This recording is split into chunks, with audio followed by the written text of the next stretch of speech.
Janasena stand అయితే అంటే mega కుటుంబపు ఆవిర్భావం వైఎస్కి వ్యతిరేకంగా, వైఎస్ కుటుంబానికి వ్యతిరేకంగా అన్న రూట్లోనే సాగింది. వైఎస్ ముఖ్యమంత్రిగా ఉండగా వైఎస్ని గద్దె దించడానికి పార్టీ పెట్టింది చిరంజీవి, ప్రజారాజ్యం పార్టీ. వైఎస్ని పంచులోడ తీసుకొడతానంది ఆ రోజునే, కొట్టాలన్నది పవన్ కళ్యాణ్. అంటే వైఎస్ కుటుంబం వాస్తవంగా తెలుగుదేశం అనవసరంగా ఆ రోజున ప్రజారాజ్యాన్ని తిట్టిపోసింది, కానీ కాంగ్రెస్ ప్రభుత్వానికి వ్యతిరేకంగానే కదా పుట్టింది అది. కాకపోతే ఆ లెగసీ అంటే తమ అందుకోవాల్సిన పని ప్రజారాజ్యం తీసేసుకుంటుందేమో అన్న ఉద్దేశంతోనే వాళ్ళు ఆ రోజున చిరంజీవిని దూషించారు తప్పించి, యాక్చువల్గా అయితే కనుక చిరంజీవి పార్టీ పెట్టింది ఎందుకు, రాజశేఖర్ రెడ్డిని దించడానికి. ఆనాటి నుంచి చూసుకుంటే 2009లో అది జరిగింది. 2014లో ఆ రాజశేఖర రెడ్డి కొడుకుని అధికారంలోకి రానియకుండా చూడటానికి పవన్ కళ్యాణ్ పార్టీ పెట్టారు.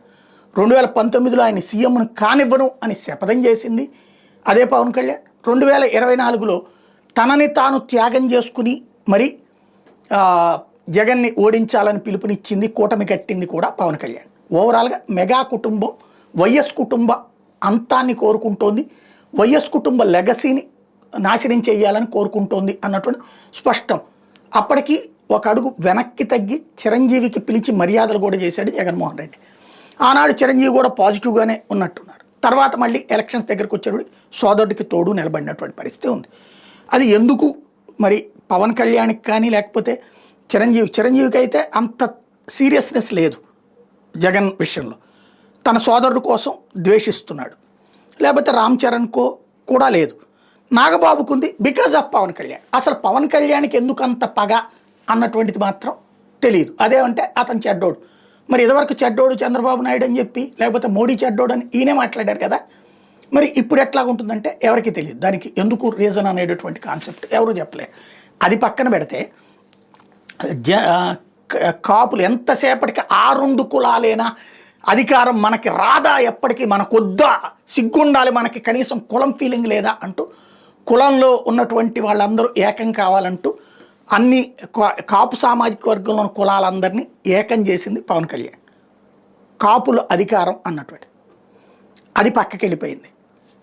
తర్వాతన చంద్రబాబుని అరెస్ట్ చేయించినటువంటి రాక్షసుడు కాబట్టి, జగన్మోహన్ రెడ్డి రాష్ట్రాన్ని అరాచక పాలన చేస్తున్నాడు కాబట్టి ఆయన దించడం కోసం ఇప్పుడు మనం పొత్తు 33% సీట్లు మనకి, ఇది నామినేటెడ్ పోస్టులు. ఫస్ట్ ఏమో గౌరవనీయమైన పొత్తు, ఆ తర్వాతన అధికార ఇది ఎలక్షన్స్ ముందు వచ్చేటప్పటికి 22తో సర్దుకుంటున్నాం, 21తో. కానీ భవిష్యత్తులో 33% నామినేటెడ్ పదవులు మనవే అని చెప్పారు. చంద్రబాబు గారు పక్కన కూర్చునే చెప్పారు. బాబు గారు అది విన్నారు, నవ్వేసి వదిలేశారు. తర్వాత అయ్యిందా? ఇప్పుడు ఎన్ని ఇస్తున్నారు? టిక్కెట్ల రేషియోలను ఇస్తున్నామని తెలుగుదేశం చెప్తోంది. ఇది ఒకటి. పదవుల పరంగా జన సైనికుల ఆశలు గల్లంతైనాయి. కాపుల అధికారం అన్నది కూడా గల్లంతైంది. ఎందుకు 15 ఏళ్ళు ఇదే అధికారం అని చెప్పేశారు. అప్పటికి కొంతమందికి కాస్త కాపుల్లో మంటెక్కే యూత్కి మాత్రం అట్టగాదురా, ఈ ట్రిప్పు చంద్రబాబు నాయుడు ఉంటారు, నెక్స్ట్ ట్రిప్ పవన్ కళ్యాణ్కి అడుగుతారు, లేకపోతే ఇంకో టర్మ్ని వీళ్ళకనే ఉండనిచ్చి లొకేషన్ చేయనిచ్చి ఆ తర్వాత అడుగుతారు, అప్పుడు చచ్చినట్టు ఎవరి కోసం అత్తిస్తాడు, మనందరం లేమా, ఇట్లాగా కవర్ చేసి చెప్పుకొస్తున్నారు. కానీ అక్కడ నువ్వు గ్రౌండ్ లెవెల్లో పదవులు లేకుండా, గ్రౌండ్ లెవెల్లో నువ్వు ఏ పని చేయించలేకపోతే, అవతల ఉన్నటువంటి వాళ్ళు ఏమో కోట్లు సంపాదించుకుని వెల్ సెటిల్డ్ అయితే, రేపు పొద్దున నువ్వే మన సీట్లు ఎందుకు ఇవ్వలేకపోయావు? డబ్బులు లేవు నీ నాయకులకి అని చెప్పేసి, ఖర్చు పెట్టలేరు అని చెప్పేసి, రేపు మాత్రం ఎట్లా సాధ్యమవుతుంది? నేను అడిగింది అదే. విశాఖపట్నంలో ఒక వీర మహిళ, ఒక ఫ్లోర్ లీడర్ భార్య అడిగింది, భర్త అడిగింది అదే. పనులు ఏం చేయించుకోలేకపోతున్నారు. తెలుగుదేశం ఎమ్మెల్యే ఉన్న చోట జనసేన వాళ్ళకి 5% పనులు అవుతాయేమో, అది కూడా వీళ్ళు పూర్తి లాయల్టీ ప్రదర్శిస్తే. అదే జనసేన ఎమ్మెల్యే ఉన్న చోట్ల 80% పనులు తెలుగుదేశం వాళ్ళకి అవుతాయి, వీళ్ళకి 20% జరుగుతుంది. ఇది ప్రాక్టికల్. అదే సందర్భంలో ఇదివరకు ఎవరి పని వాళ్ళు చేసుకుంటున్న రోజుల్లో జనసేన వాళ్ళకి ఆ పొత్తులకు ముందు, పొత్తుల తర్వాత టైంలో గౌరవం విపరీతంగా ఇచ్చారు తెలుగుదేశం నాయకులు. ఇప్పుడు ఇది ఎట్లా ఉంటుందంటే, నిన్నటిదాకా సెల్యూట్ కొట్టే పోలీసు, ఇప్పుడు మన పెద్దిరెడ్డిది వీళ్ళే ట్రోల్ చేశారు, గుర్తుంది కదా. ఇదివరకు పెద్దిరెడ్డితోనే సెల్యూట్ కొట్టేవాళ్ళు, కుర్చీ వేసేవాళ్ళు, అదేది గొడుగులు పట్టేవాళ్ళు. మొన్న తెలుగుదేశం ప్రభుత్వం అధికారంలో ఉంది కాబట్టి జైలుకి వెళ్ళినప్పుడు ఒక పోలీసు సిబ్బంది కుర్చీ తీసుకొచ్చేస్తుంటే వెంటనే గబగబా లోపల నుంచి ఉన్నతాధికారి వచ్చి ఆ కుర్చీ తీపించేశాడు. పెద్దిరెడ్డి అవమానితమైనటువంటి ఫీలింగ్ని చూశారు కదా. ఇప్పుడు అదే ఉంటుందిగా జనసేన వాళ్ళకి, సైకలాజికల్గా అదే ఫీలింగ్ ఉంటుంది కదా.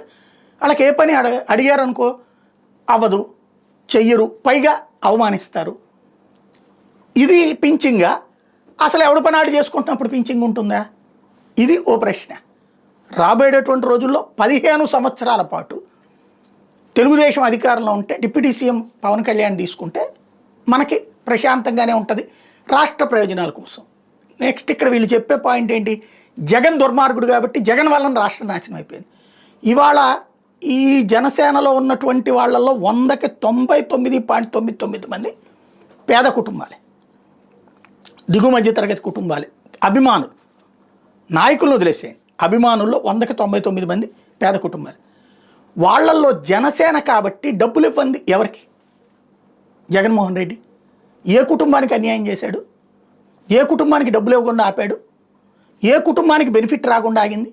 ఏ కుటుంబం దగ్గరికి వాలంటీర్ వెళ్ళకుండా ఉన్నాడు? ఏ కుటుంబానికి పెన్షన్ రాకుండా ఆగింది?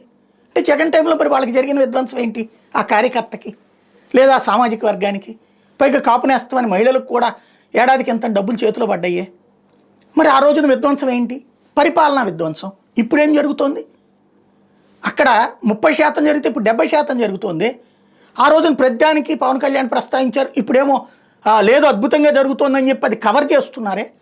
అది మరి రేపు పొద్దున వీళ్ళ చర్చకి రాదా? ఇక్కడ ఒకటే ధైర్యం ఏంటంటే కమ్మ సామాజిక వర్గం చంద్రబాబుని ఓన్ చేసుకుంటుంది, వాళ్ళు ప్రాణాలు పెడతారు.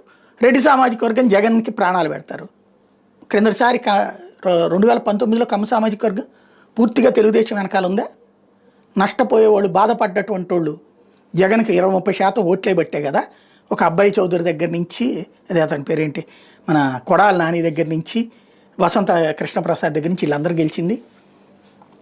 అక్కడ కమ్మకి వ్యతిరేకంగా జగన్ వ్యాఖ్యానించడం వల్ల ఆ 20-30% మంది కూడా దూరమై మొన్నటిసారి వాళ్ళకేసి ఉంటారు. బట్ అతనికి అప్పుడైతే కమ్మ సామాజిక వర్గం మళ్ళీ కాదనుకున్నప్పుడు డిజోన్ చేసుకుంది కదా. ఇంకోటి రెడ్లు పవన్ కళ్యాణ్ మొన్న ఓన్ చేసుకున్నారా? చేసుకుంటే రాయలసీమలో అట్లా సీట్లు వస్తాయా? రెడ్లు మావాడని అనుకున్నారు, వాళ్ళకి పట్టించుకోవాలా, ఏ పని జరగలా. వాళ్ళు మొన్నటిసారి రుచి చూపించారు, జగన్ దెబ్బతినలేదా? ఇప్పుడు మరి ఏమవుతుంది? కాపు సామాజిక వర్గం మాకేం అక్కర్లేదు, రాష్ట్రానికి జగన్ రాకుండా ఉంటే చాలు, రాష్ట్రం బాగుపడిపోతుంది, జనానికి ఏ సంక్షేమం అక్కర్లేదు, వాడు దోమని ఆడే పని చేసుకుంటాడు, వాడి సంపాదన ఆడే సంపాదించుకుంటాడు, వాడు అట్లా సంపాదించుకున్నాడంటే పవన్ కళ్యాణ్ వలన, చంద్రబాబు వల్ల. అంతకుముందు వాడు సంపాదించుకోలేదా? అంతకుముందు వ్యాపారం చేయలేదా? అంతకుముందు ఉద్యోగాలు చేయలేదా? అంతకుముందు కూలి పని చేయలేదా? అంతకుముందు పని చేయలేదా? జరిగినాయి కదా. ఇప్పుడు వాళ్ళందరికీ అది సంపాదించుకుని ప్రభుత్వం కూడా డబ్బులు ఇచ్చింది. ఇప్పుడు ఆడు సంపాదించుకున్నంత చంద్రబాబు పవన్ కళ్యాణ్ వల్ల ప్రభుత్వం ఇవ్వాల్సిన డబ్బు ఏం లేదు, ఇదే ఆత్మగౌరవం, ఇదే ఆత్మవిశ్వాసం అని చెప్పి కన్విన్స్ చేస్తే ఓకే, అది కన్విన్స్ చేయగలిగితే ఓకే. లేదంటే ఏం చెప్పాలా? ఇది కూడా వాళ్ళని ట్రైన్ చేస్తే. ఎందుకంటే సులభం కాదు, మనం అనుకున్నంత సులభంగా రాజకీయం ఉందంటే. ఇంకోటి ఏంటది, 175 సీట్లు అంట, ఎంత బలుపు, ఎంత అహంకారం అన్నారు జగన్. 15 ఏళ్ళ దాకా అధికారంలోకి రాడు, 20 ఏళ్ళ దాకా రాడు అని చెప్పి ఇప్పుడు మరి మనం మాట్లాడుతున్నటువంటిది నిజాయితీనా, బాధ్యత తత్వమా? అది అహంకారం అయితే ఇది అహంకారం కాదా? లేదా ఇది ఆత్మవిశ్వాసం అయితే అది ఆత్మవిశ్వాసం కాదా? కాబట్టి ప్రజాస్వామ్యం ఇది. మనం ఏం మాట్లాడినా కరెక్ట్ అనుకుంటే చర్చించుకునే రోజులు. ఇదివరకు రచ్చబండాల దగ్గరే చర్చలు ఉండేది, మీడియా మాత్రం దాన్ని హషప్ చేసి తాము కోరుకున్న కుకప్ స్టోరీస్ నడిచేది. ఇప్పుడు మీడియా పోయింది, మీడియా చచ్చిపోయింది, మీడియా కేవలం రెఫరెన్స్ కోసం వాడుకుంటున్నారు. ప్రజల చర్చలు సోషల్ మీడియా సాక్షిగా జరుగుతుంది, మౌత్ పబ్లిసిటీ సాగుతోంది. మనం కావాల్సింది మన కార్యకర్తకి భరోసా, మన కార్యకర్తకి ప్రయోజనం కూర్చోవడం, మన కార్యకర్త ఎదిగేలా చేయగలుగుతారు లేదా అన్న దాని మీద ఫ్యూచర్ ఆధారపడి ఉంటుంది.